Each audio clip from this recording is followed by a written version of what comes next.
Hi, everyone. So, today we are talking about charges in socionics. I'm talking with Ryan or Lamb Sauce from the Jungle.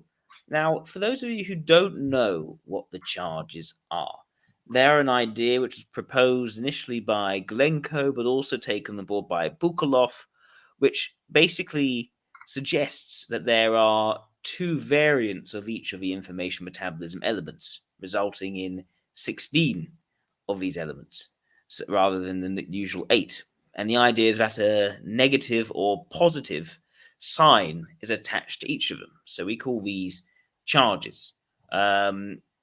So, yes, the idea is that any or extrovert intuition, when it's positively charged, is going to be different to any when it's negatively charged. And that's still different entirely from NI positively or negatively charged. So that's the idea for people who don't know what charges are. What I would say is that I'm a charge skeptic. Ryan, as far as I know, is a charge affirmer. I think he's for the use of charges. And that kind of makes sense because I'm more in the sort of stick only to classical view of things, whereas Ryan's a bit more of a Glencoe fan than I am, comparatively speaking. Would you say that's accurate to say, Ryan? Perhaps so. I mean, but it is true that the first time I ever saw charges was through Bukalov, not through Glencoe. Yes. Um, Yes. I think Gulenko came up with it, and then Bukalov took his idea, and then Gulenko changed his idea in terms of then moving from process result being the what was used to define what is positive and negative, and moved to positivist negativist. And then Bukalov sort of stuck with the same thing. yeah, they both did something interesting with how they went about the whole charged axis thing, because what the whole charge system is. Because with Galenko, the way that he does it is that an axis is structured as native to the quadra in the sense that if you lead with Ne positive, then the opposite end of that dyad is going to be Si negative, right? If it's Si positive, it's not a complete, right, dichotomy, is it? I mean, that property of positive charge still remains, right? So that's when you get into it's like debating God, right? Because like when you talk about God, people are going to be like, well, what do you mean by God, right? So what do you mean by charges exactly, right? What I mean by charges is the fact that we have kindred types. There are 16 types and then 8 information elements. Yes. So if two types are using the same information element as their leading, how come they go about using it in such a different way that goes beyond just thinking about it in terms of Fi plus Se instead of Ne? I mean, sure, you could see how going to force would make some different result in how it's used, but it changes the entire game. The agenda function is looking at the world in an entirely different way in some cases. So the way that Bukalov did it is that he tried to attach it to the merry, serious, and judicious decisive axes. So in positive intuition would then be ILE and IEI. So then positivist intuition is merry intuition. So he did it in, that my apologies. Is democratic. So for ILE, positivist intuition is democratic. The charge continuum is the distance between Ne plus and then Ni minus. So the IEI would be Ni minus in Bukalov's model. The IEI is a positivist type. So, and the other way Bukalov did it was by saying that the opposite of Ne plus is Si plus.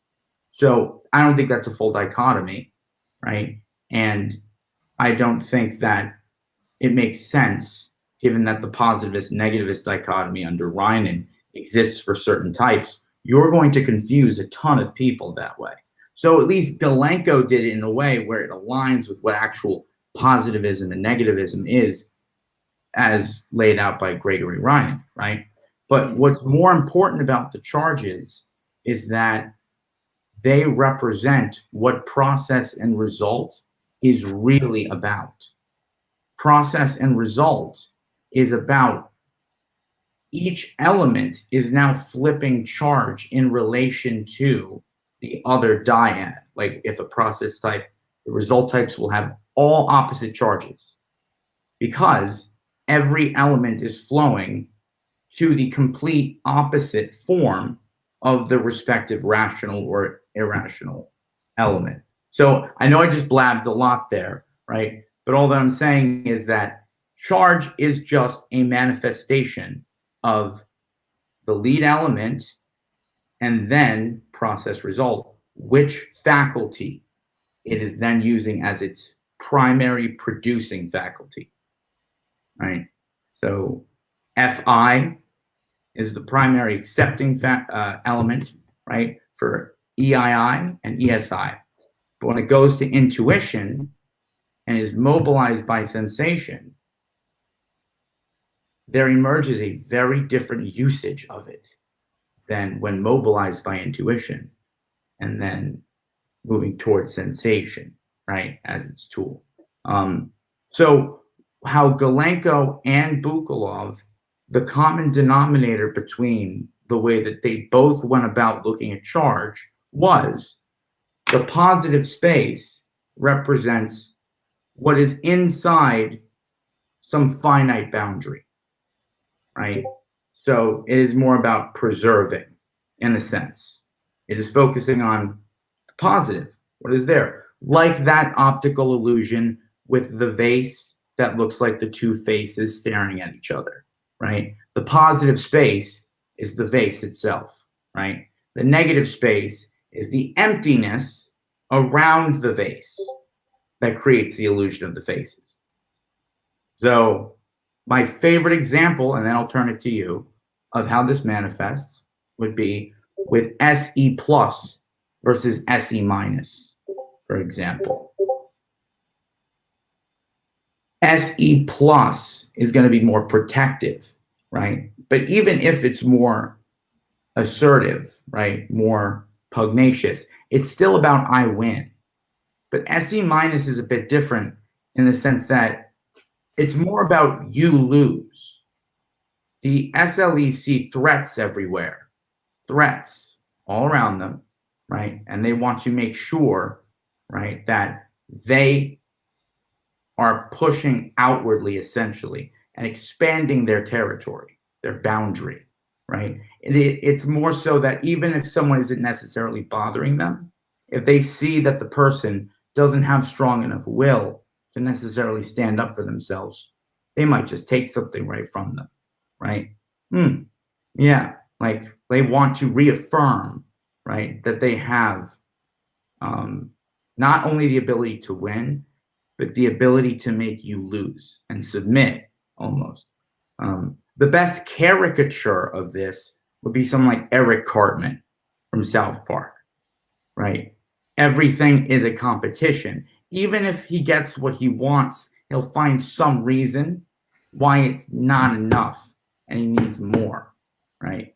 And then to end this, the SE plus is more about it wants to win, right? But it's more protective, especially when it comes to things like its family. It's focused more on the me, right? The me, the positive space, right? I'm the man. If I were to make sort of a little graph here, which I kind of was, right? This would be the positive space.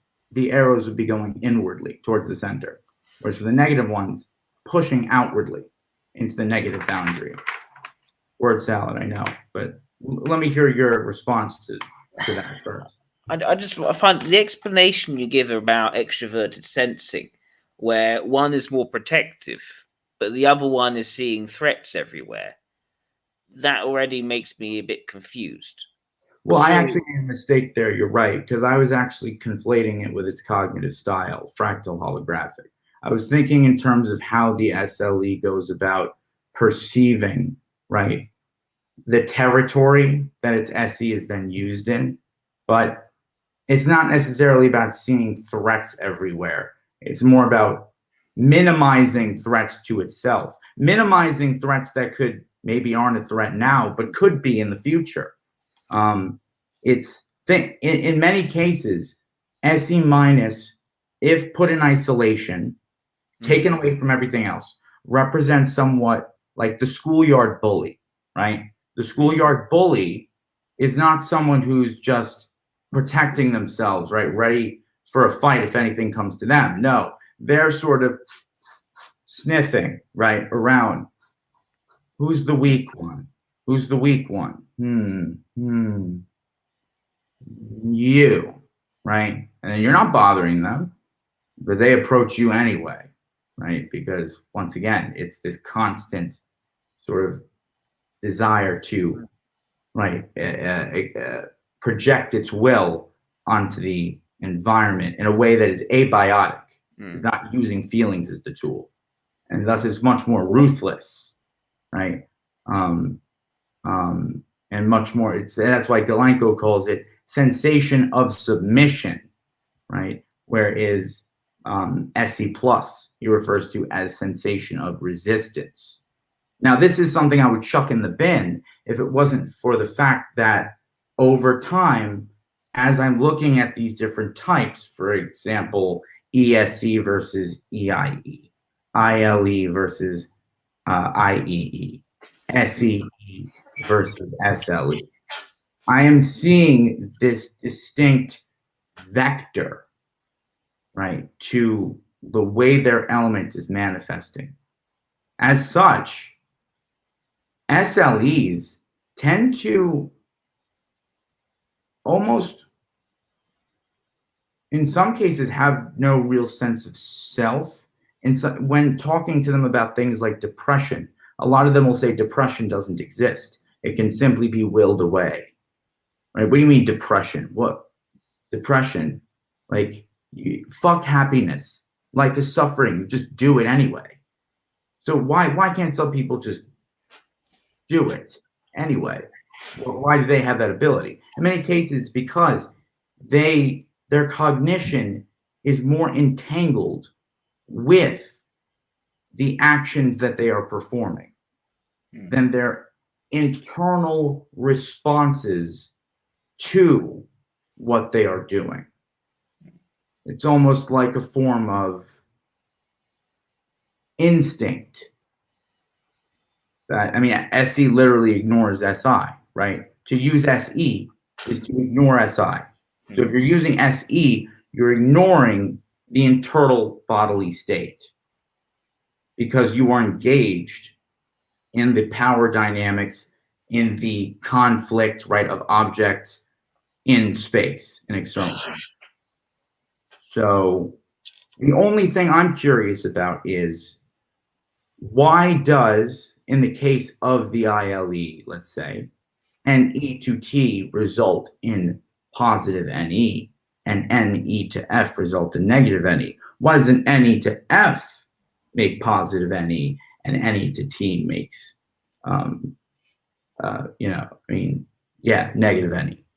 Why not that? That I don't know.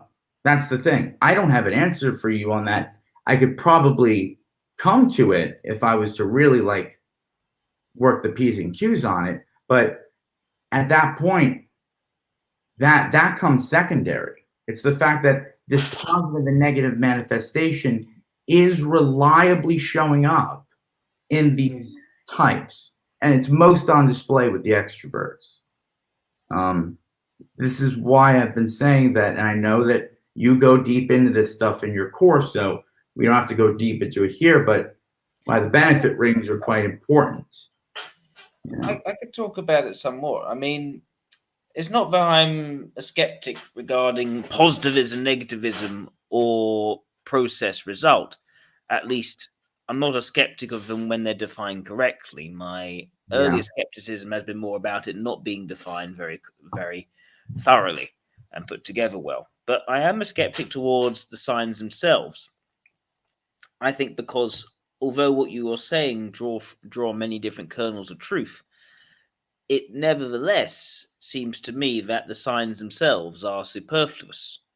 If you have positivism and negativism, you have process and result. That should surely be enough. And utilizing the signs gives the impression that there's actually more than 8 information metabolism elements. There are 16 information metabolism elements.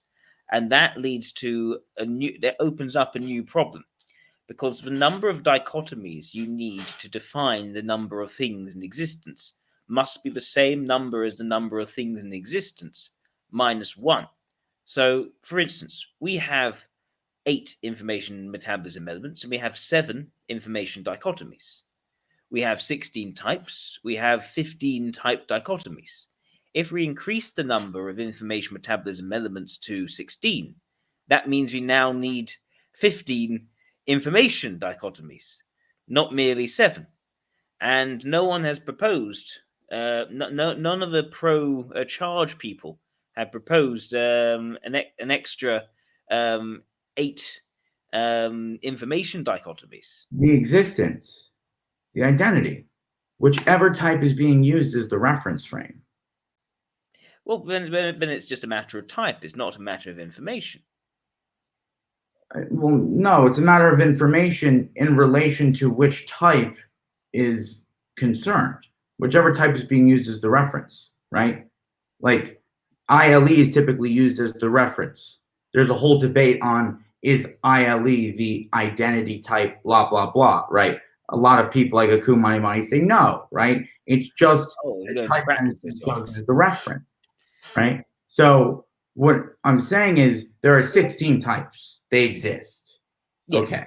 So in a sense, we're talking about, I'm separating the information element and the charge from the concept of an information aspect, right? The aspects of information, as defined by Osra, right, represent what is occurring within the laws of physics in external reality that we as human beings have evolved to be able to interact with at all. So it takes the human out of the equation and says there's objective reality, and then there are these components of it that we as humans can interact with, right?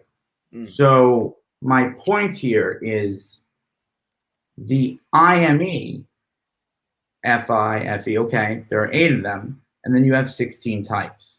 So if anything, and this is something that Lau does as well, right? What is the type at the end of the day, at its most fundamental level? The type is the leading element.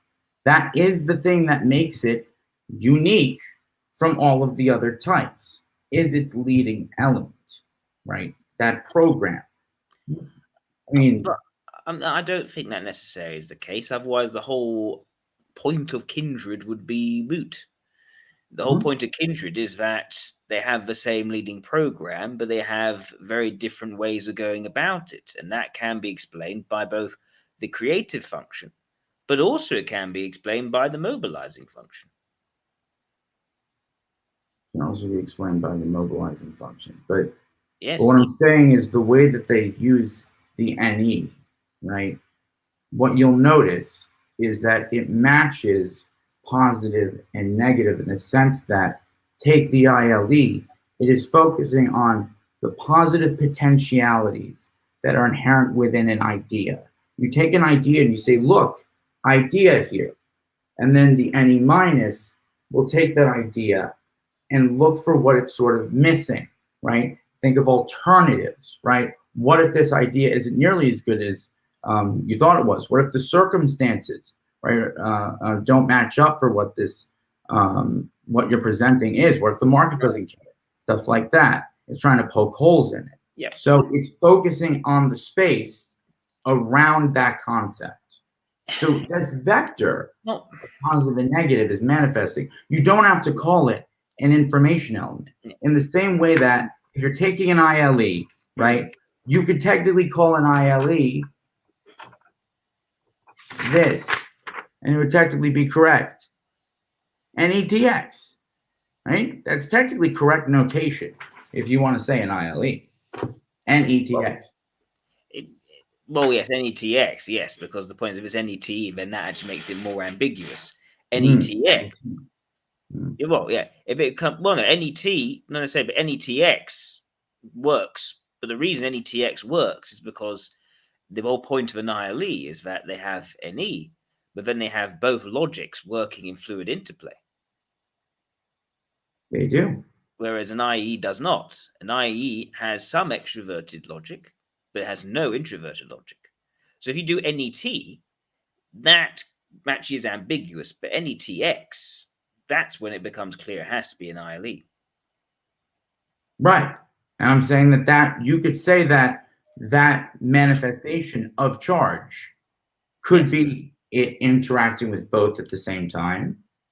Maybe one, maybe another. If it's working with the creative, well, that's going to be more of an information interaction. You're going to be seeing more, obviously, structured behavior, right? A preference for, using their ideas in accordance with whatever proxy, like that. That's the only difference, right, between NT cognition and NF cognition as it pertains to NE, right? Like TI is looking for like a proxy, saying I didn't just define this in my mind. This definition corresponds to a set of criteria that exist outside of my subjective, like, understanding of, or my subjective definition. So what I'm saying is you can call this whatever you want. You don't have to call it NIME. As for what we should name this, that's entirely open for debate. What I'm saying is that this emergent behavior is reliably showing itself. That's the phenomena, I think there is a phenomenon here which is to be described. It's a question of the difficulty is how to describe it. And I think the idea of positivist and not positive and negatives, but the idea of a positive and negative charge on things invites us to start talking about the thing itself versus the space around it, which is where I think it starts to become a bit obscure and a bit actually quite difficult to reliably consistently see across.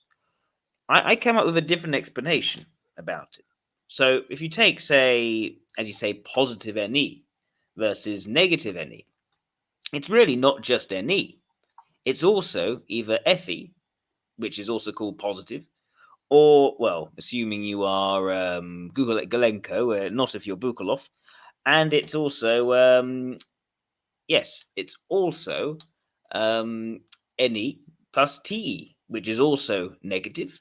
Although if you are Bukalov again, it then becomes positive, and again, it becomes confusing. But essentially, NE plus FE is this sort of democratic positivism that we're talking about, this democratic extroverted positivism. It is essentially taking a viewpoint on intuition and ethics, a positivist viewpoint on intuition and ethics. Whereas if you were to flip it around to the gamma introverts, they're taking the negative view on intuition and ethics. And this is what places them at polar opposites, that they're actually entering into conflict over the same area or field of, you could call it a virtue. What would that virtue be? The abstraction of ethics, the abstraction of interpersonal relationships or interactions or moods or energies, all that sort of thing. And the interpersonal abstract would be decency, I would say. That's my proposition. That ESEs and ILEs have the completely different view to decency compared to the ILIs and ESIs. One has an affirming view, a positivist view. One has a denying view, or you could say a negativist view. Essentially, this is why ILEs and ESEs are the yes people. They default to saying yes to things, whereas the ILIs and ESIs default to saying no to things. Because for the ILE and ESE, it's all about if it could be good, we should go after it. if we say yes to it. If the ILI and ESI says if it could be bad, we should say no to it. So these are the most often yes-saying types versus most often no-saying types, and most often clash over that. You take a different set of types now. Let's take the IEE with, as you say, negative NE. I say it's not just negative NE. It's really what happens when you have NE and TE both being pushed, because they are both functions which are valued, but also inert. Right? So valued inert functions, also bold functions, are essentially pushed outwards. Like I like to call them assertive functions. And essentially, the IEE and the LSE share in this. And they are taking a negativist view. But to what? Well, to see what they're taking the negativist view towards, you need to look at what the positivist version is. That's proposed by the LSI and the IEI, who are instead putting together a pushing of NI and TI. So what is this thing which they're talking about? It's no longer an abstracted interpersonal, you could say. It's actually now the abstracted impersonal. So it's about logic with intuition. It is about, I would say, truth. The IEI and the LSI take a positivist view towards truth. They become the ideological absolutists. They're the ones who are saying there is an absolutely true thing here. There is no questioning now. This is the truth. Beyond all the studies, beyond all the data, this is absolutely true. Okay. They are the ones it's very hard to change their minds on things. And it's not just a saying no to everything. It's more like, no, this is the truth. So wait, so you're acknowledging, right, that the beta introverts will take a positivist, right, Yeah. approach, right? This is what I've. So Just say, I was never. My skepticism towards these later reign dichotomies is simply because they hadn't been defined correctly, not that they didn't exist. So I had to go away and think about what it was. Now, what I'd say about IEEs and LSEs, they don't take that view. They take the negativist view. They abhor certainty. For them, instead, it depends on the situation. And it depends on the situation is that negativist view towards truth. It's no, there's nothing absolute. In this situation, it's like this seems to be the best way, but in this situation, that seems to be the best way. They'll continue to add nuance and undermine any kind of logical certainty. Yeah. No.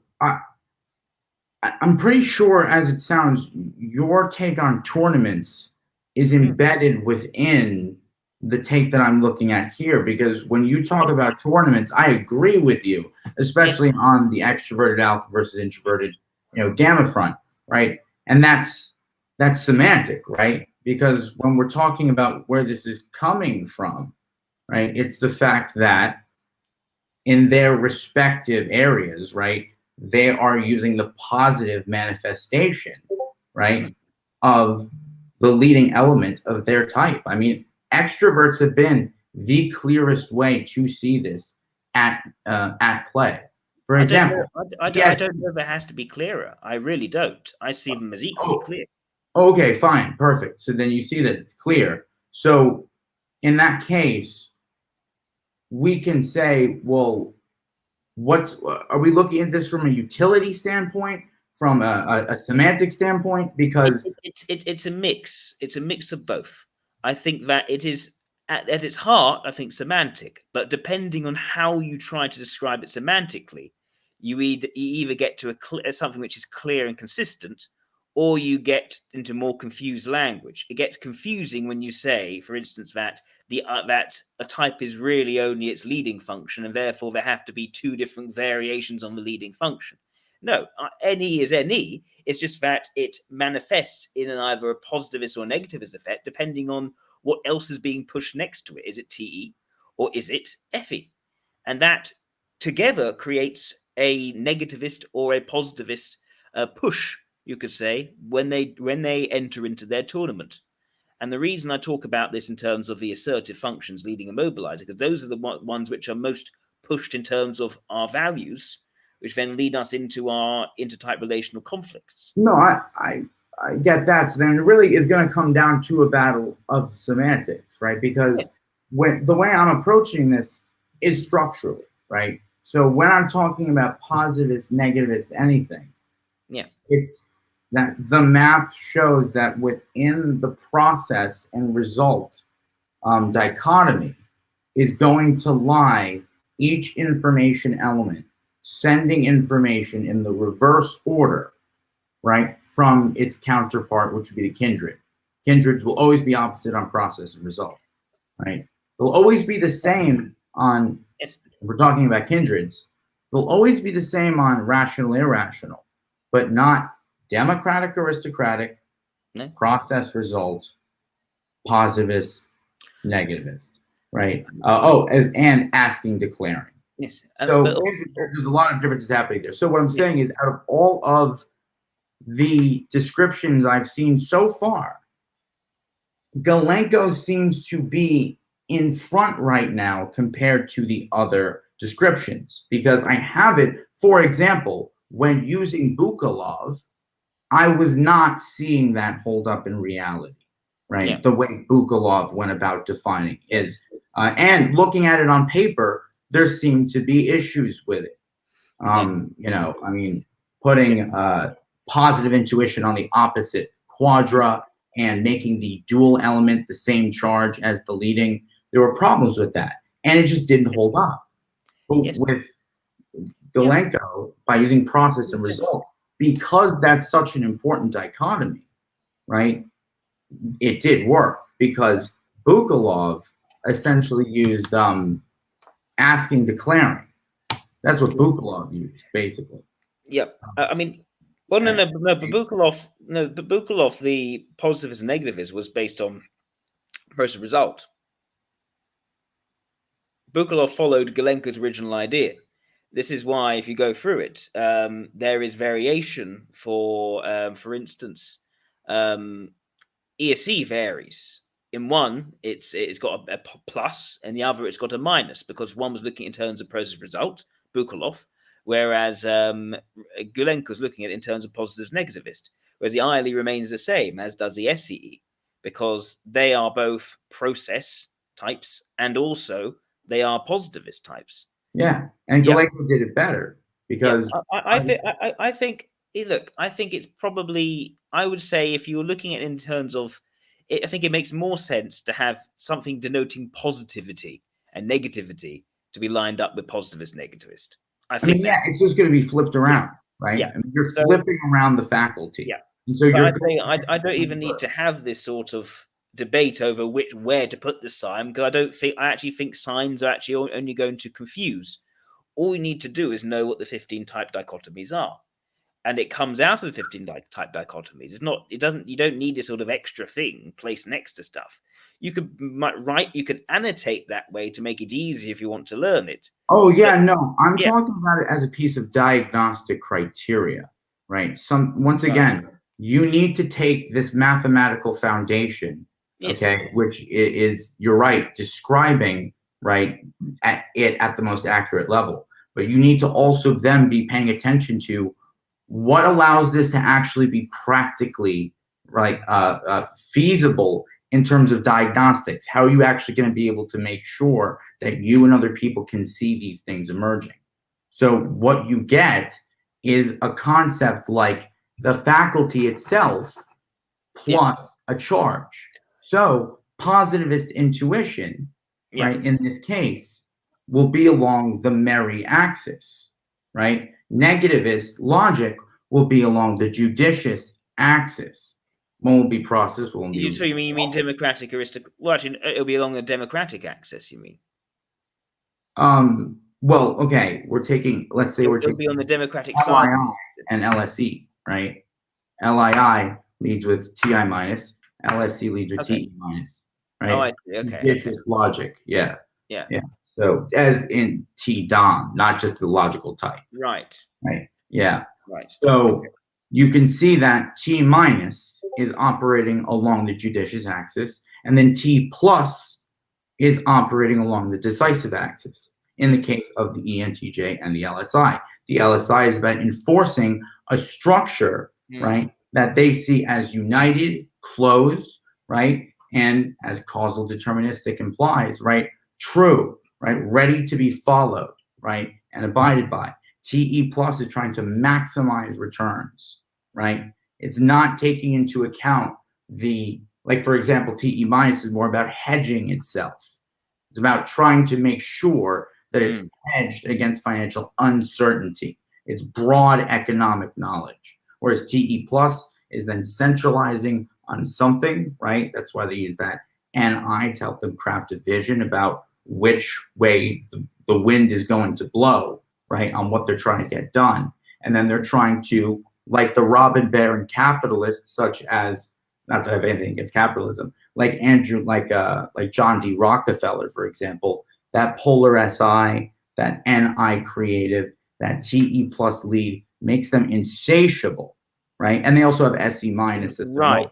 Okay, right? that's centralizing in my view is a bit of a strange word, but the insatiability I'm starting to see. So there's a thing. I think that the way the charges have been put forward, I think they're not quite flexible enough to really grasp the nuances. And I think another difficulty is it's encouraging us to look at one information element. And really, we need to be talking about two. We need to be talking about both both valued elements which share the same vertness in the quadra, hence the leading and the mobilizing. That's really what it is. The negativism, you could say, of an LIE. So the positivism of an LIE is going to be extroverted sensation as much as it is extroverted logic.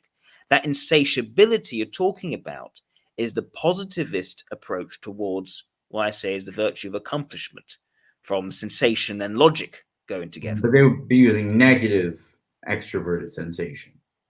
An LIE. An LIE would be using negative, right? Dynamic positive, static negative. Goes by positive, static dynamic.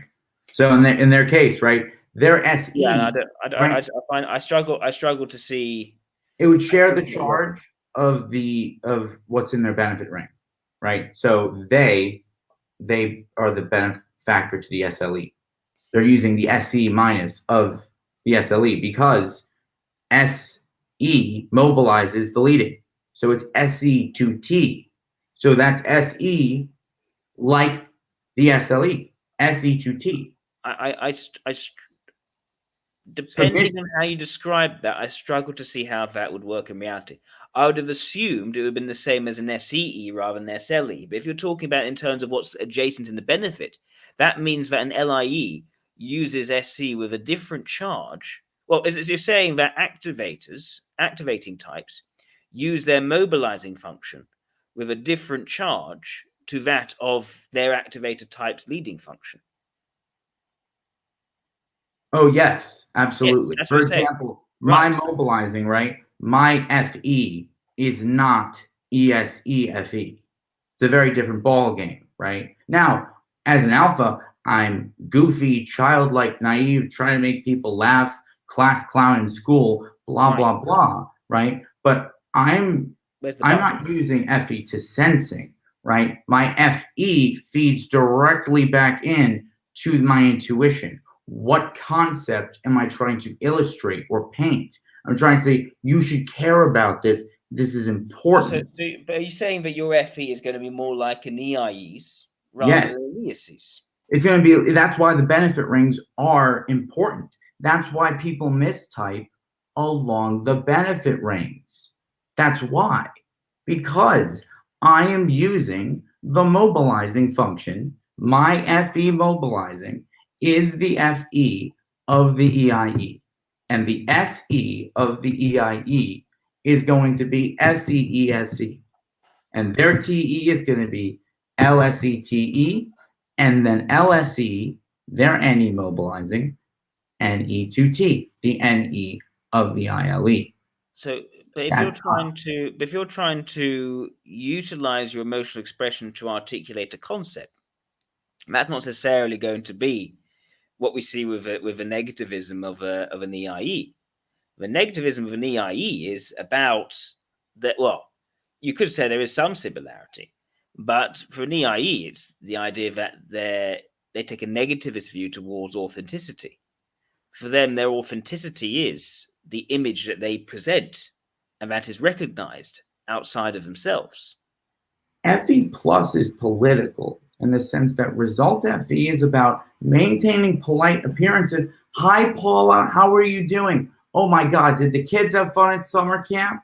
That's so great to hear. Oh my God, and this weather that we've been having. Oh my God. All right, take care, Paula. Thanks. See you later. All right. What the fuck is wrong with you? Right? Like that whole thing. Everyone has a mom who did that to them, growing up, right? ESEs are incredible at doing this, still are, right? Right.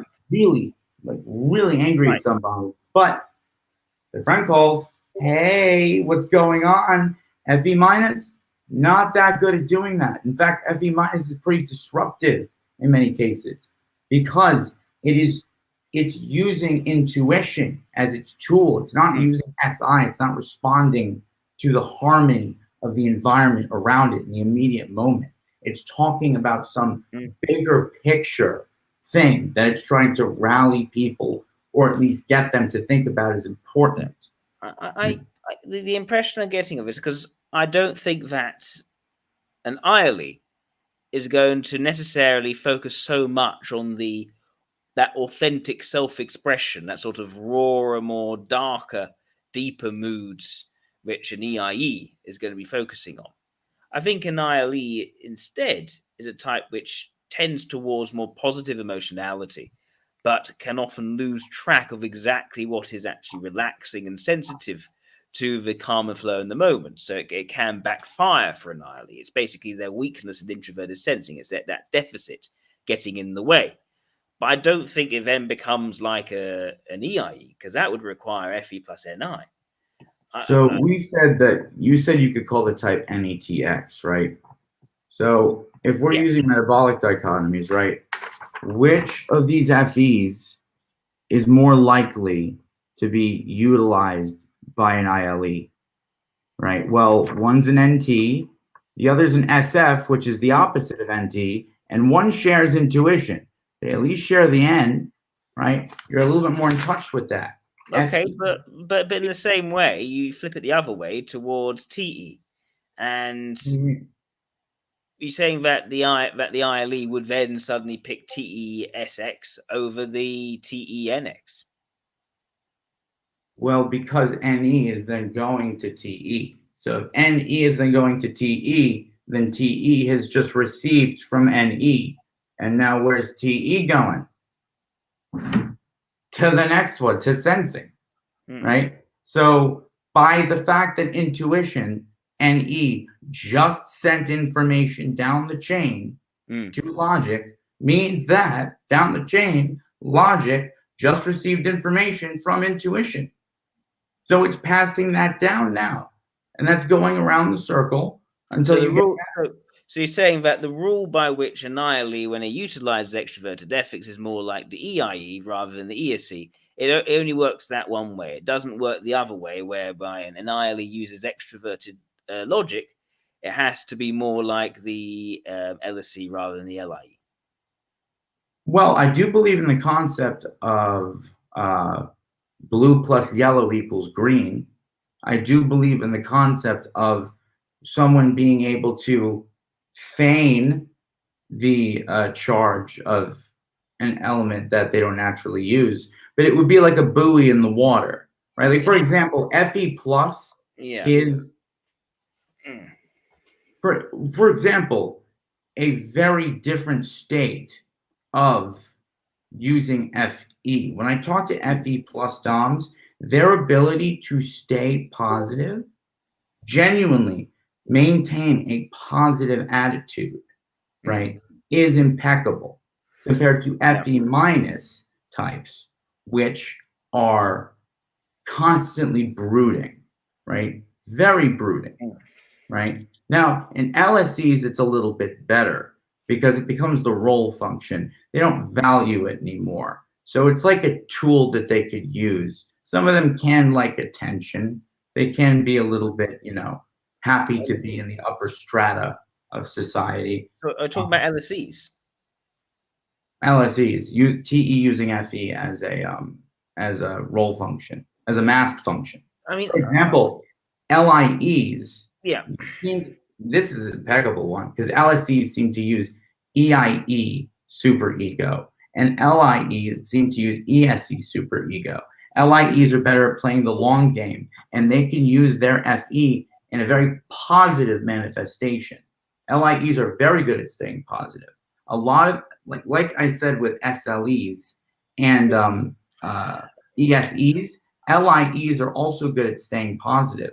If you'll notice, the extroverted result ring, the FE positive valuers, tend to have a much better time staying positive than the extroverted process types, where you have a lot of I'm not sure about this from my observations. What I would say is that when it comes to an LIE, that positivism is very much rooted in the context of the tournament. So it's about accomplishment. For an LIE, investments as well. They're more well, it's more that an LIE and an SCE, and there's a point they both share in this. They both, for them, accomplishments never ending. They're always shifting the goalposts. Once they've accomplished that thing, they're shifted it. It's a never ending. I'm accomplishing more and more and more and more and more. So, but that doesn't necessarily mean that they're more sunny and optimistic. I'd say when it comes to most LIEs I know, they aren't necessarily frequently sunny and optimistic. They can be a sense of I can take the initiative and I can move things forward. But I think for these types with extroverted ethics as a role, they tend to use their extroverted ethics in quite a socially conservative way. Because for them, it's more about how can I avoid risk. Oh, yes, we can agree there. Absolutely. Yes. But avoiding risk is actually very much, at least if you go into sort of charge land, that may be listed as more of a negativist thing, which it is. It shouldn't be, but if you look at how it's defined. So I'm saying the way the way I see these charges being defined is so wishy-washy.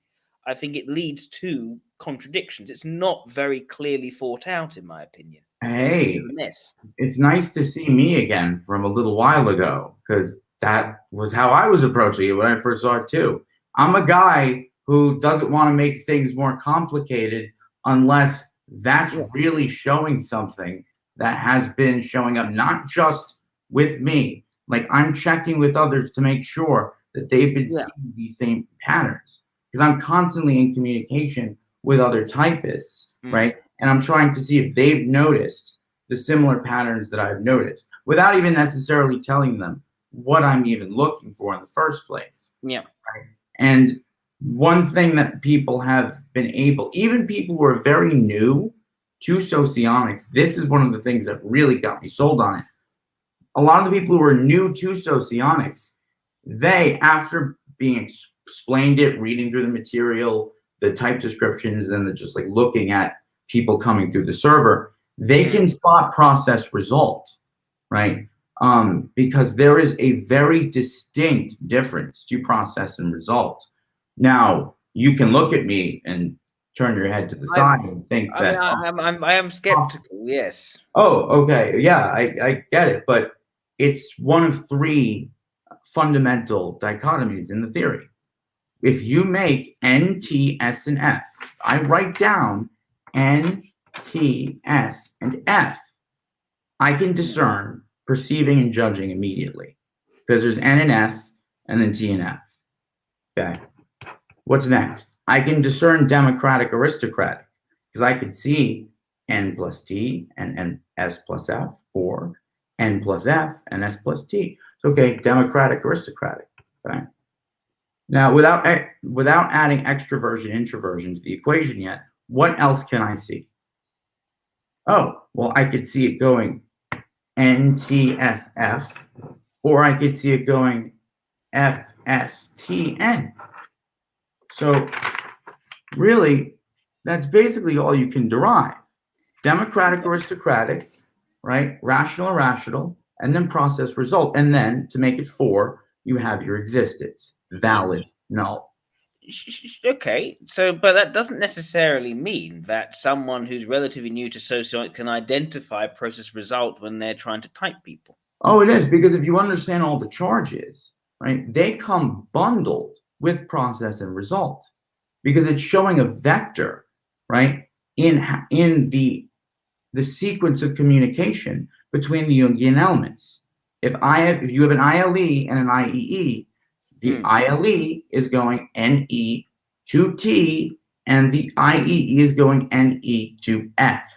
So the entire order of information has now been reversed, not because one is better than the other, but because you can technically work in So one. sorry, are you saying that how often does it switch? How often can you turn the current back around? Does the current turn back around? When you're sleeping, when you're angry, right? Am I saying that you can never tap into the other ones? No, I'm not, because the one thing that Aku Mani Mani, despite all of the renaming that he did, I love his model. It's just that he did a lot of renaming. He still did a great job with dimensionality. And basically, this looks like gibberish, but all it's saying, I can literally condense it in 2 seconds. All it's saying is ENT, INT, ESF, ISF, ENF, INF, EST, IST.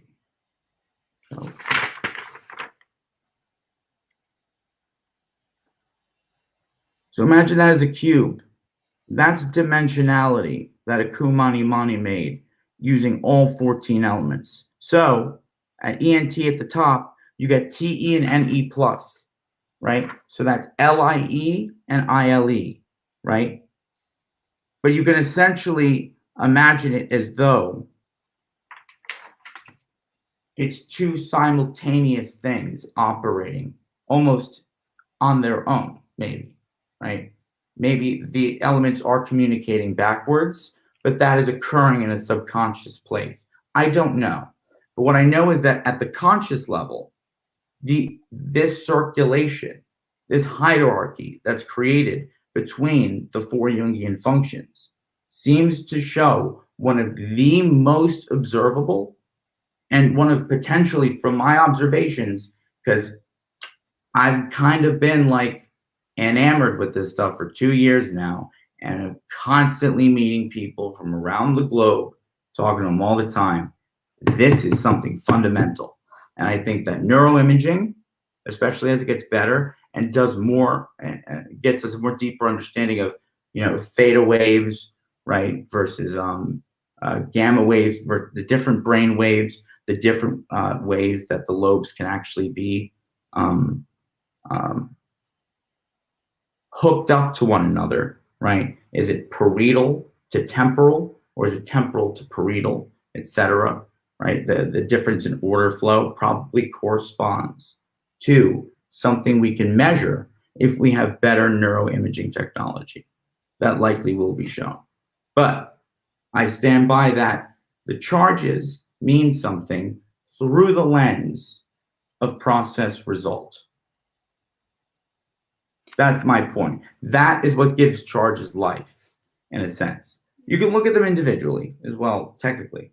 So, I mean, I didn't quite follow the explanation, but the rings. Okay, but what I would say is that where process result and the charges seem to come together from the way I've been looking at it, is that, for instance, duals in process result, and they will always have opposite negativism and positivism, and that creates essentially a complementing effect in their particular role in pushing forward progress or in ratcheting back progress.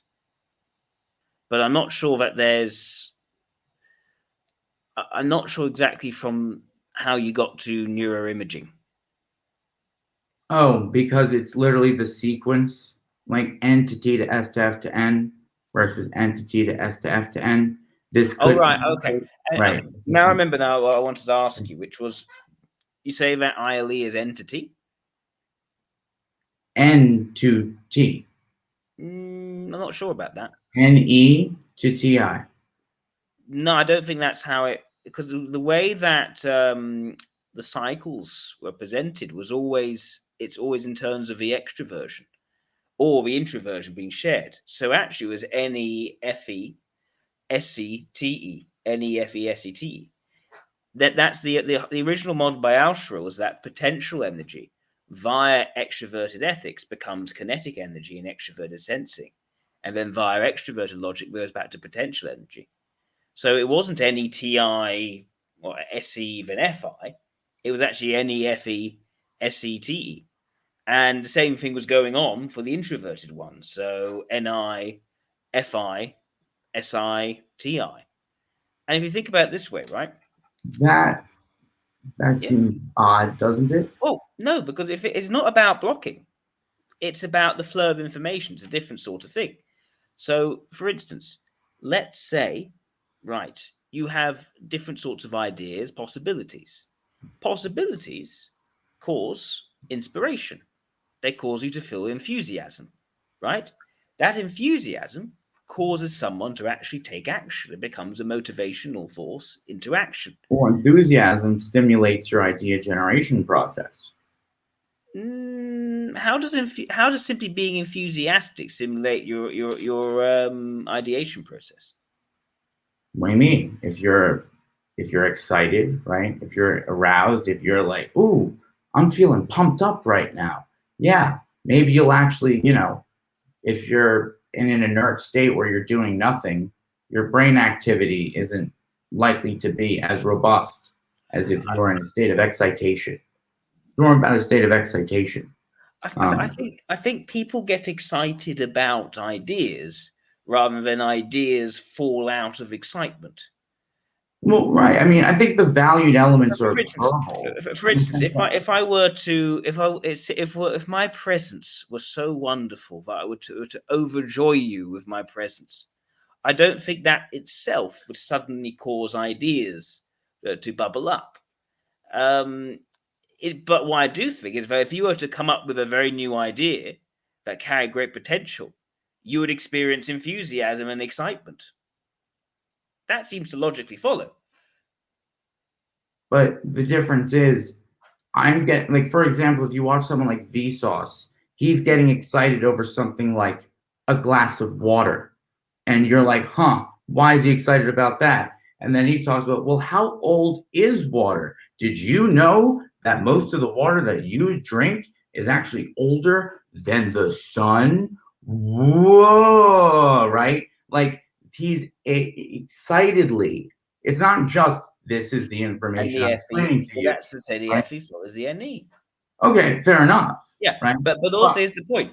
Once FE follows NE, But it's SE dramatic. then follows from FE. But it's also about you should care about this thing, right? FE plus is able to generate positivity within itself. No, I'm not talking about charges just now. We're just talking Okay, about the cycle of information. right. And I was just talking about how, Yeah. in the case of the ILE as a reference point, Yeah. how FE is used Yeah. differently there. But also it has to be this way because this is the benefit cycle. Right, and that was my point Yeah. from earlier. The Yes. reason that I ascribe to this, that's what is one of the biggest anomalies when it comes to mistyping is the benefit rings, right? Yes. Yes. So the point is ILEs are NE2FE. And they're TE from TE through NE to FE. I think it's the other way. Honestly, I think when it comes to the order of information, if it's going NETISEFINE. But I think there's nothing that actually necessitates it not being able to go from NE to TE or NE to FE. I mean, in Model G, they obviously have it going from NE to TE to SE to FE, which then mobilizes NE again. This makes sense, right? NE to TI to SE and FI, etc. This is the capacity for vertical blocking, but you are essentially crossing over into a different block. I'm not talking about that. I'm talking about how information itself flows. Information itself flows from any TE, SE, sorry, any FE, SE to TE. I said it's the look, assess, decide, act cycle. It's the taking in of new ideas and perspectives that causes excitement or an inspiration. That then causes a desire to act, and by acting in the world, you then change how things work. And by changing how things work, that then enables new possibilities to come forth. So it's a cyclical effect. In the same way, for instance, you take NI and let's take SI first, right? SI. So the harmony in the present moment. You need harmony in the present moment, stability essentially, to derive laws and structures. And because you don't have a stable observational physical environment, you're not going to be able to form laws and structures. Now, these laws and structures are then necessary for you to actually put together a sense of long-term trends. Without any sort of rules or systems, without any modeling, you can't get a sense of where things are going to be going in the long run. You can't really plan for the future. And if you can't then plan for the future, you can't actually build stable relationships with people because you don't know how they're actually going to be a year from now. They could turn into a psychopath a year from now. And if you can't build those close one-to-one relationships, you then actually cannot create harmony and stability in your sensory day-to-day experience. You won't have peace. So what I'm saying is that there is a reason why it flows this way. And you can try think about going the other way. It doesn't work. One doesn't naturally flow directly into the other. It sort of becomes almost sort of a temporary ratcheting back effect. It doesn't quite create momentum when you try to think of it going in the opposite direction. And that is, I would say, the key to why process is, as you say, evolutionary, right, leans towards a sense of progress rather than result, which actually is sort of winding back the process in a sort of a jerky, jolty way. And what I would say about the type, right? It's always the connection between the demonstrative, the leading, and the mobilizing. What we do in our types, essentially, this is why the transition from our demonstrative to our mobilizing is what I call the growth transition. We grow from our demonstrative function to our mobilizing function until we get too big for our boots, and then we go crashing back into our demonstrative function. But it goes via the leading function. So what an ILE is doing is they are going from TE through their leading function into their mobilizing function, which is their path of growth. Well, right. Because the way that Galenko goes about it, there's a reason why FE is put at the end of the graph, right? I mean, that is what is radiating out the remaining energy, right? That's why it's going to be in the super id block in Model A, because it's not able to create necessarily on its own. Because the TE, right, the demonstrative as a 4D element, but an unvalued one, is doing a lot of the actual information processing. It's a strong element. It's in what he calls the social mission block, aka the two most differentiated elements of the site, right? So of the psyche. So it's weak, but it's valued. But it's the preferred means of them actually. I mean, it's also the way that it expresses the polar. I mean, if your ethics are split, one form of your ethics is polar in the form of FI, and the other, right, is extrovert in the form of FE. And as mobilizing, it's going to be one of your most prioritized elements. Your mobilizing is also, in some cases, going to be a window into the state of your polar. Yeah. Because this is why, though, we're getting into a part of type construction where there become these little forks in the road, and that is when I begin to advocate for certain things like subtypes, because it would explain which fork in the road was actually taken, but how it still is validly part of one type. Now, you may shake your head, but you're going to be overestimating what I mean by subtypes, right? I'm meaning subtypes in a way that is not as a cop-out, right, for diagnosing the core of the type. This is a completely, even one could say, separate process that does not even begin to take place until after the core type has been discerned. You don't even start with subtype until after you've already gotten the core type down. So no cop out, no, oh, well, Sure. right, you look like this, but I'll type you this. Yeah, I know. That's not my only objection. My other objection is that the phenomena we see do not act like subtypes. They act like changes and arcs and different stages in the person's life.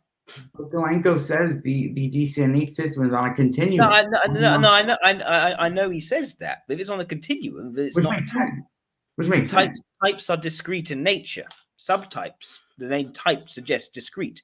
Is it a qualitative difference? Are they discrete things? They're not. If he says it's a transition, then it's not really subtypes. We shouldn't be calling it subtypes. You need some kind of left arm, right arm system, okay? Because like if you think of like the ignoring and then the roll, right? What is really to necessitate or preclude an NE-DOM that either cares more or invests more energy into NI than it does SE, or one that puts more into SE its role than NI? Well, when it comes to SE and NI, we know these are situational functions. Yes. For the ILE.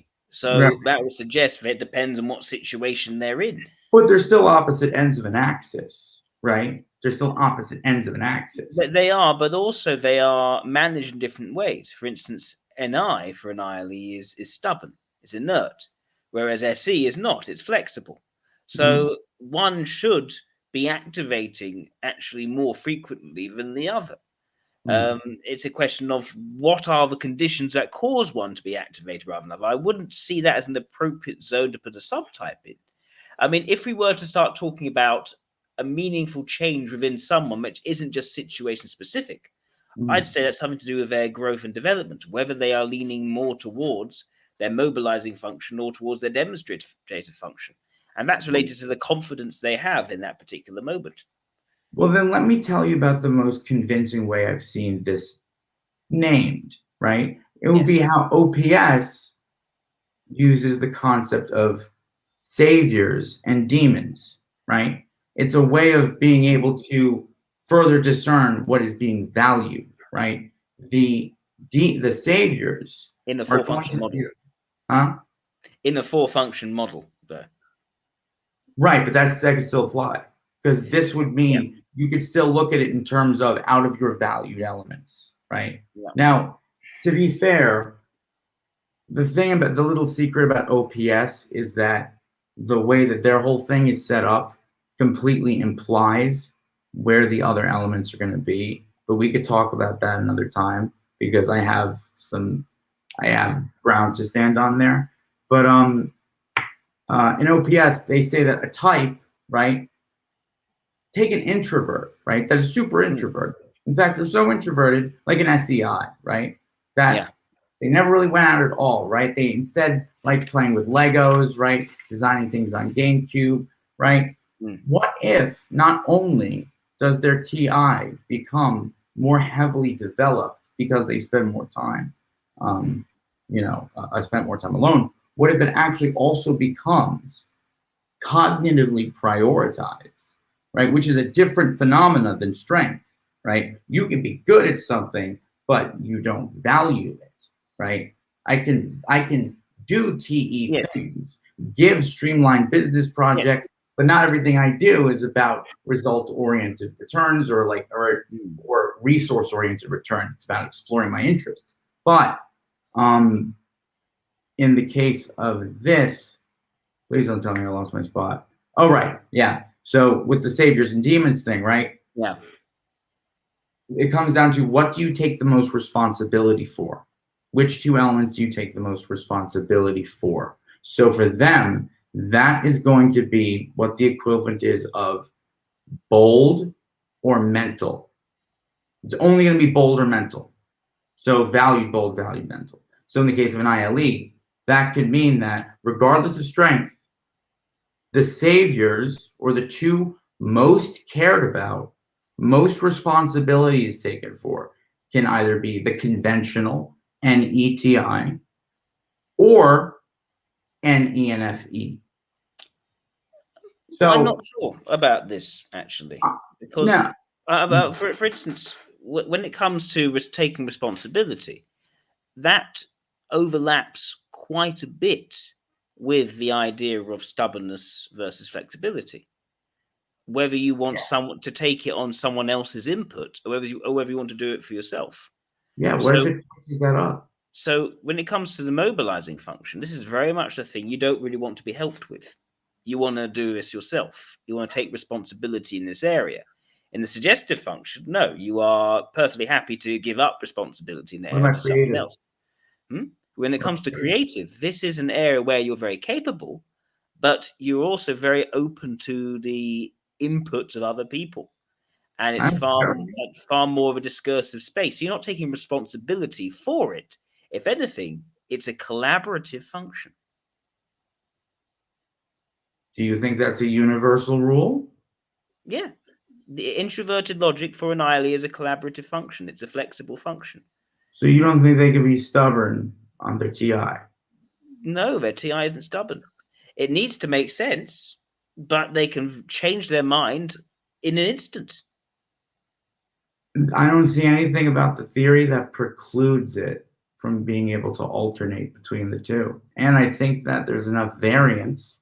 Well, it's stubborn flexible. Stubborn flexible doesn't change to a different function. It's not as if an ILE's extroverted ethics suddenly becomes flexible. It's always going to be stubborn. It's a stubborn function. I'm trying to imagine, right? Yeah. Imagine that we have a certain cognitive configuration, a certain preference, right? Yes. Cognitively, right? Our neural pathways are oriented a certain way, right? I wake up tomorrow being relatively me, meaning there is some consistency in my brain activity, blah, blah, blah. Yeah. Imagine I had access to something that could easily and drastically change my hormone levels, my hormone concentrations, substantially, so that I can completely lower my serotonin, raise my testosterone, lower testosterone, raise serotonin, raise them both, right? Lower them both, raise dopamine, right? I bet, depending on how I go about twisting and turning, right, those hormonal concentrations, those proportions, right, you're going to see that start to mesh with your cognition, because your behavior, right, your temperament, your actions are going to be heavily intertwined with your cognition.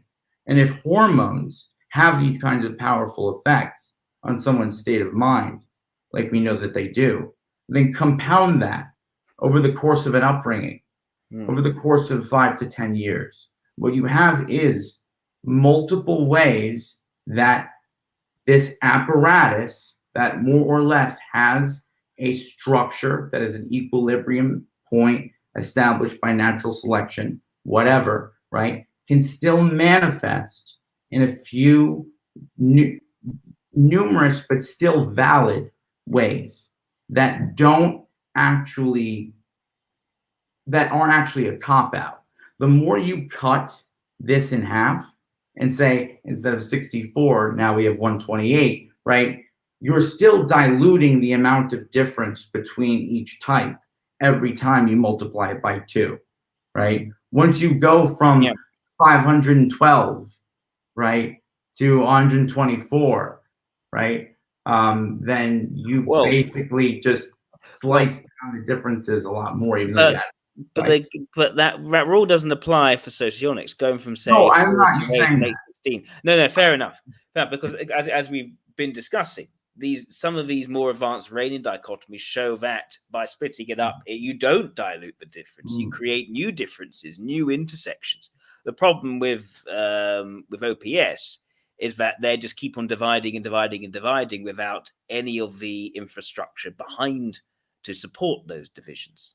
Yes, but there is one thing that they did that supports subtype theory that is useful, and it is something that shows up in a way that I have not seen socionics be able to explain away, even though they're able to brush it under the rug, because it doesn't undermine their type, but it's the concept of gender, right? Gender is obviously feminine, masculine. But that's another thing which is so closely overlapping with stubborn flexible. It makes me very skeptical towards it. But it would be a different kind of and also the way I've seen it used, for instance, in typing of extroverted thinking types, which they tie so much to tribe thinking, which is completely contradictory to how socionics appear. It looks at TE, and type which is feminine, and also TE Savior, who is a sort of an extroverted, not an extroverted decider. That becomes someone who goes around seeking the consensus on what they're actually going to think, which is the exact opposite to an LIE or an LSE, especially LIE or LSE, to be fair. Then they aren't, for them, for an LSE, it's can I actually see it in front of me? For an LIE, it's I need to think about this myself. So I just say some of these ideas that they found ideas which sociologists already has, and they've misplaced. They put them in the wrong place, and it leads to very confusing interactions. And you think that is being applied? You think that's showing up? The whole idea of feminine, masculine, in terms, it overlaps so strongly with stubborn, flexible, and stubborn, flexible, as I said, is one of the most underappreciated parts of the function dichotomies. It explains the difference between the leading and the creative. And other things also do. But also, for instance, why the leading and the mobilizing are so similar, and why the suggestive and the creative are similar, why the ignoring and vulnerable are similar, and why the demonstrative and role are similar. Fair enough. But it still necessitates that additional research, another look is taken at this, because if you look at Dr. Helen Fisher's hormone study, that's ironically one of the most compelling pieces of corroborating data that is in all of socionics. I'm of the opinion that a hormonal explanation is different than cognitive. A hormonal explanation could be used for DCNH, yes, but in the same way that hormones are quantitative amounts of chemical in our brain, right? Corresponding receptors. Right. So I would say that that's not really what I put into a subtype system. Instead I give you percentages rather than.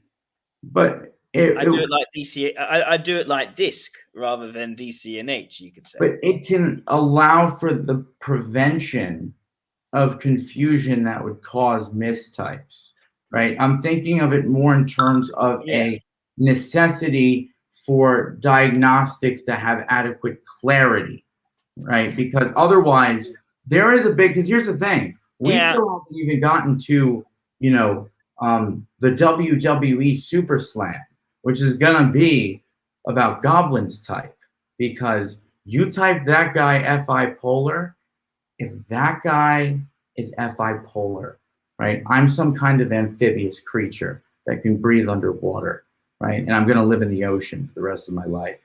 Okay, I'm telling you, I've had. Well, don't get me wrong.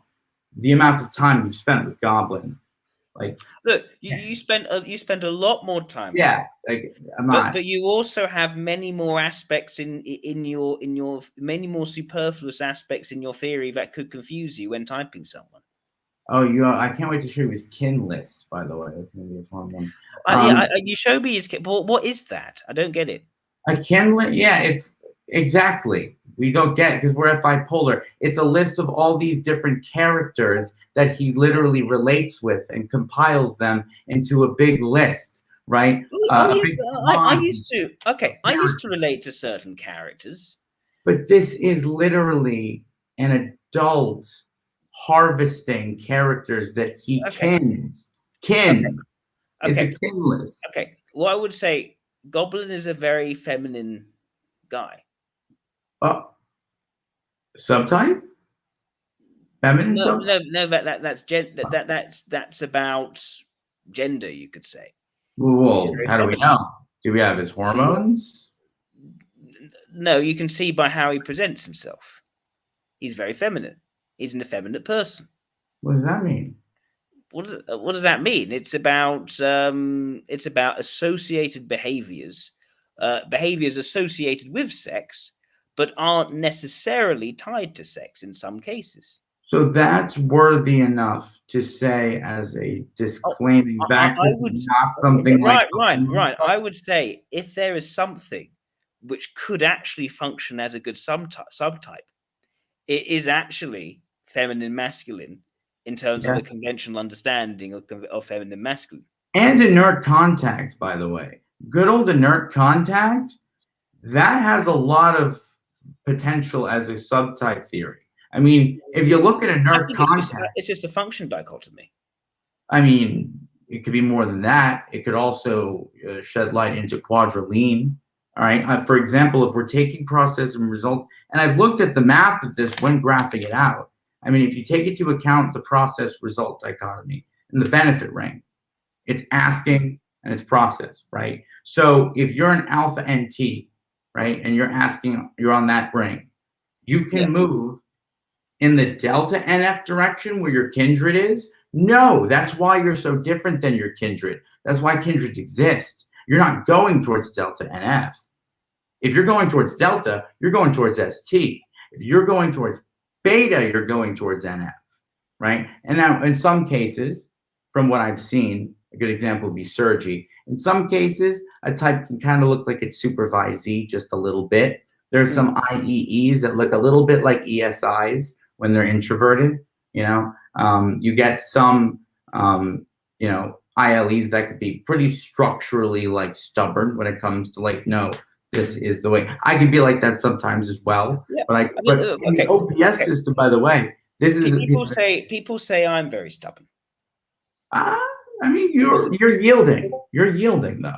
No, people say I'm incredibly stubborn. But you're not dumb stubborn. If a piece of information is actually reasonable, then you say, well, I have to admit that this is reasonable. But also depends on the company I'm in.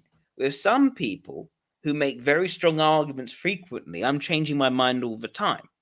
It's when I'm around people who can't make arguments to that caliber, I don't change my mind, so I look very stubborn.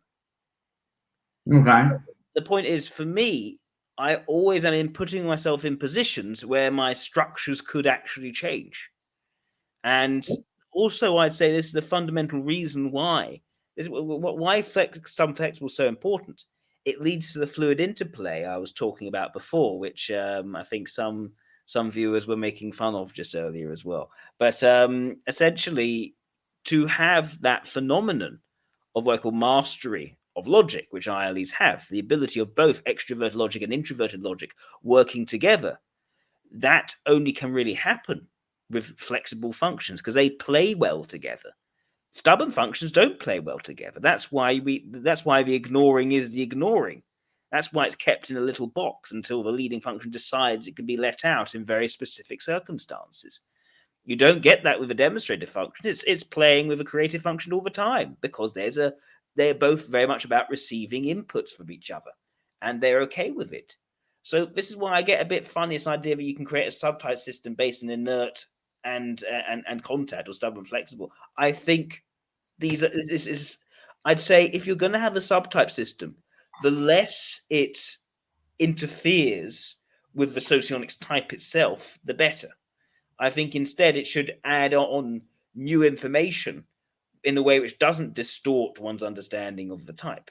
Well, And also when it comes to But when it comes to diagnostic criteria, as you say, we're not using this as a cop-out. If we're not using it as a cop-out, then we should be fine working out the type without looking at subtype, and then we can work out the subtype later, whether that subtype system might be. But I think if it is a subtype system that changes on some sort of continuum, it's not really a subtype system. That's an inappropriate way of talking about it. It's like describing something as a particle when it behaves more like a wave. I don't want to get too quantum with you, though. Yeah, you want to go quantum, we could do that. But I see what you're saying. It's just that it really depends on which way you're looking at the glass, right? But I mean, there are a couple of ways you could technically look at type. I mean, why is one of these necessarily wrong, right? If you look at this one, well, you've arranged letters, but I can't say what's right or wrong, so I don't know the rules of their arrangements. I'll show you. I'll make a little circle around these two things.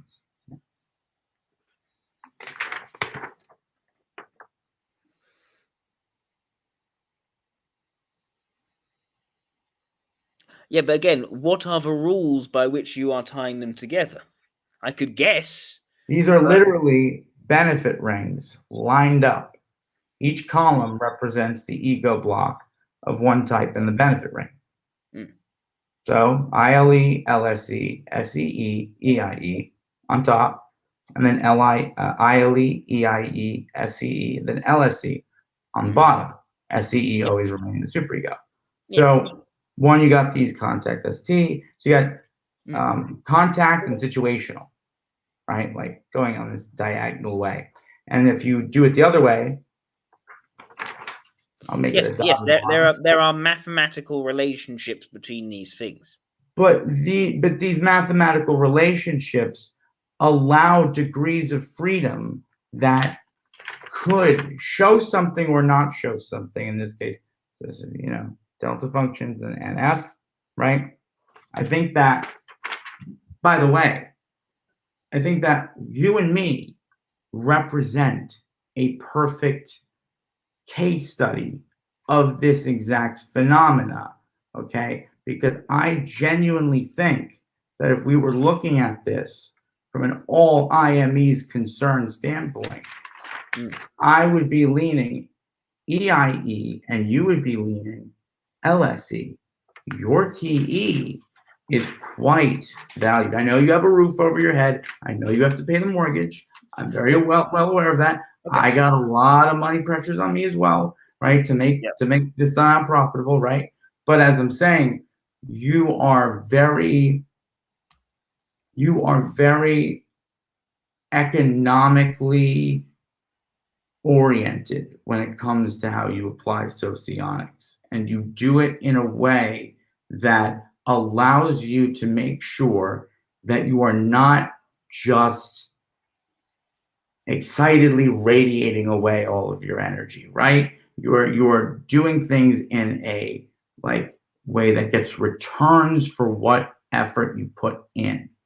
And I think that you would just be an ILE still that leans a little bit towards that LSE into that TE demonstrative on the benefit ring.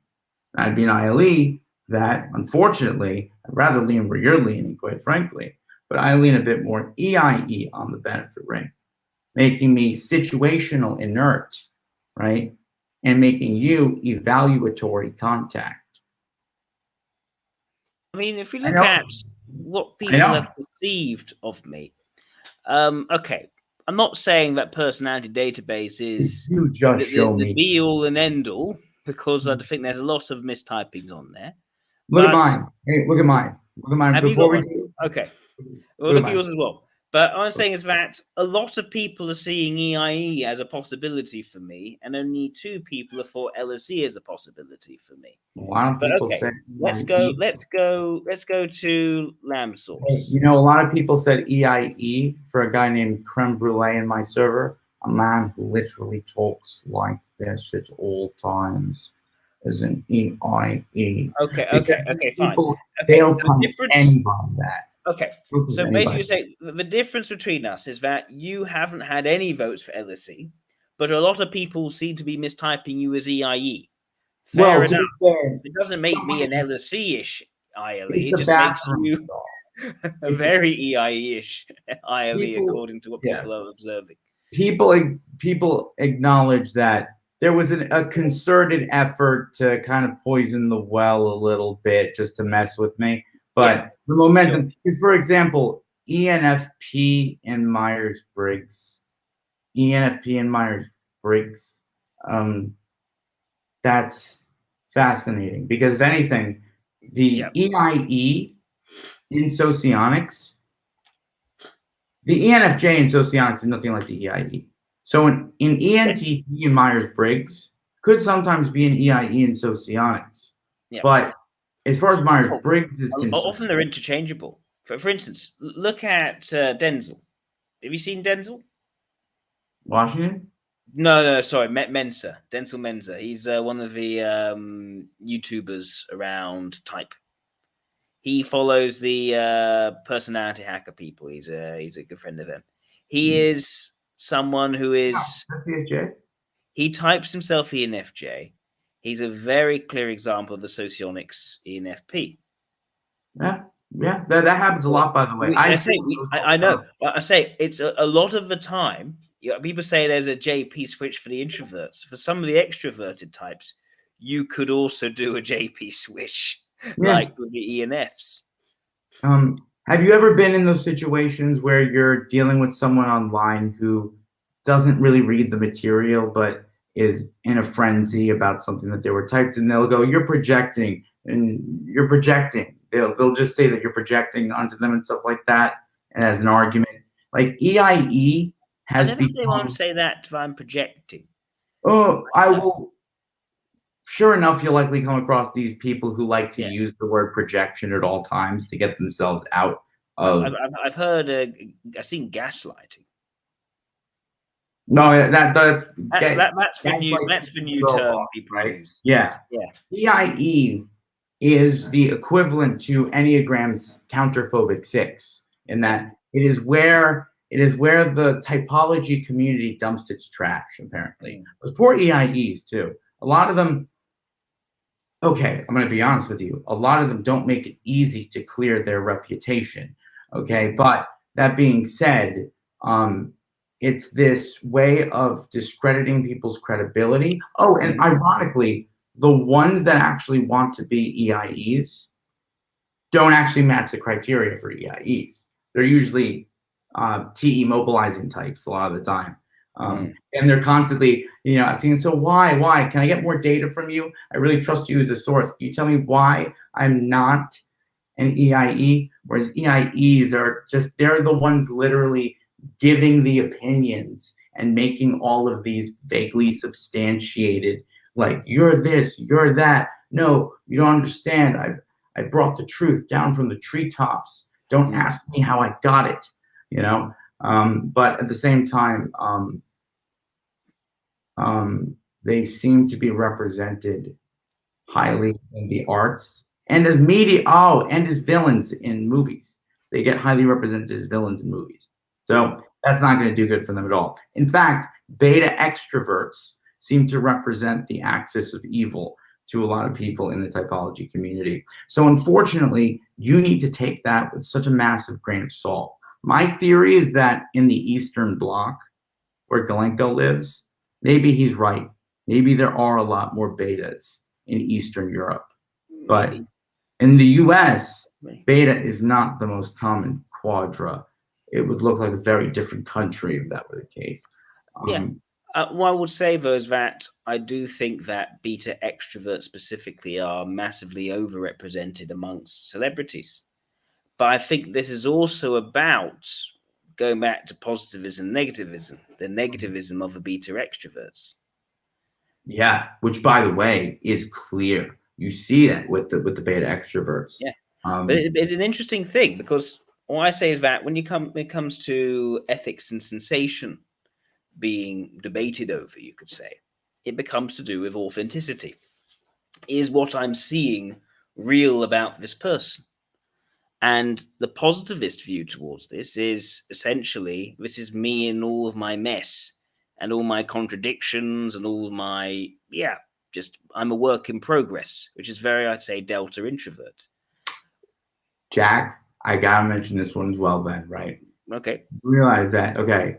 Yeah, and this is I think we might be approaching time. I should get to bed soon. Okay, Zara made me promise I go to bed. ESI, which uses FI minus, and EII, which uses FI plus, right? I don't know how to use FI minus properly, which is about cutting people off for good, because I can't tell you how many people have given me vulnerable function. taking years off my life, right? Yeah. But I will open up the doors to my server anyway and say, okay, just please do it again. Like, please, I don't want to have to do it again. Like, just, you're gonna be cool, right? I'm like, yeah, forget about it. Can you do FI plus? Huh? Can you do FI plus? Yes, that's what my supervisor, the EII, which, by the way, well, I don't want to spoil the surprise. I think Goblin's an EII. I know that sounds crazy. I know. I couldn't believe it either. In fact, don't even assimilate that in your head yet, because you're gonna walk away thinking that everything I said during this interview is crazy. But you gotta understand something, right? I've been like a National Geographic photographer in the woods with Goblin, watching him go about his habitat, okay, for months now. Right. Okay? And dude, EIIs have a mini ILE within them, okay? They really do. They're process types. Okay. This is, all right, fine. We'll talk about that. But last thing I'll say. Okay, I'll let you finish. Okay, and I'm done. I don't use FI minus very well, because that FI, right, which is a different charge, is my conflictor. But the FI, my supervisor, I'm bad at it, but I do show. So hopefully in future debates that we have, we can talk more about this subject, because I think it's very important for a lot of people coming in who are really interested in socionics to explore more deeply. So, yeah.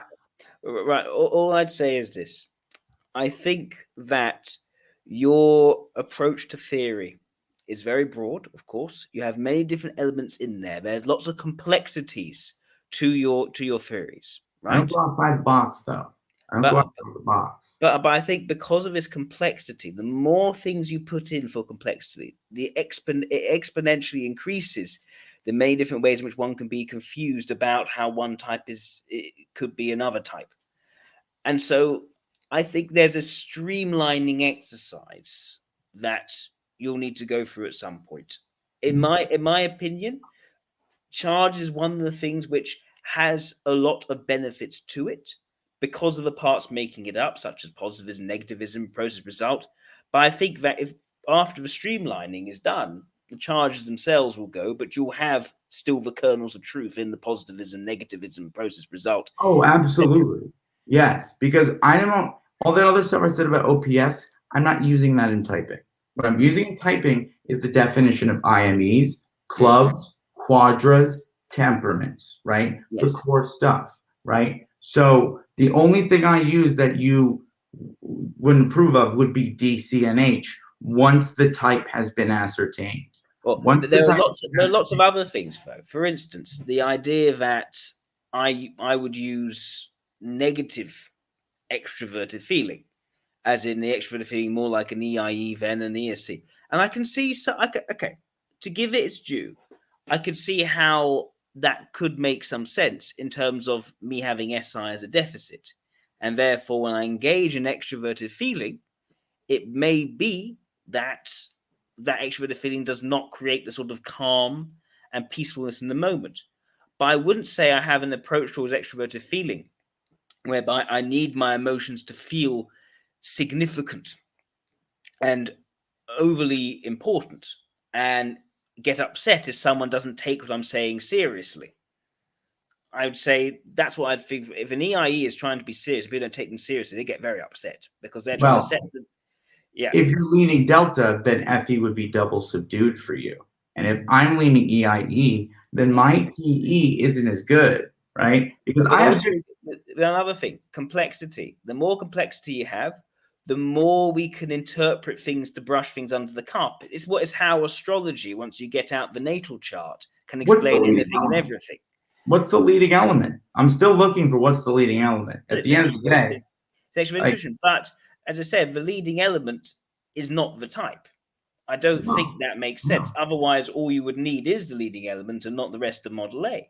Right. And I'm saying that charge represents the rest of what you need to distinguish that type from the kindred. It's just another way. Why would you need it? Because it's going to help people identify these things in a more clear way. Because it's about the way the information element, manifests. Okay. But what I would also say is that if that's the case, then if we start adding charges to everything else, it no longer becomes that little quick way of looking at the most advanced parts of Rayleigh dichotomies right at the front of the theory. Hey, It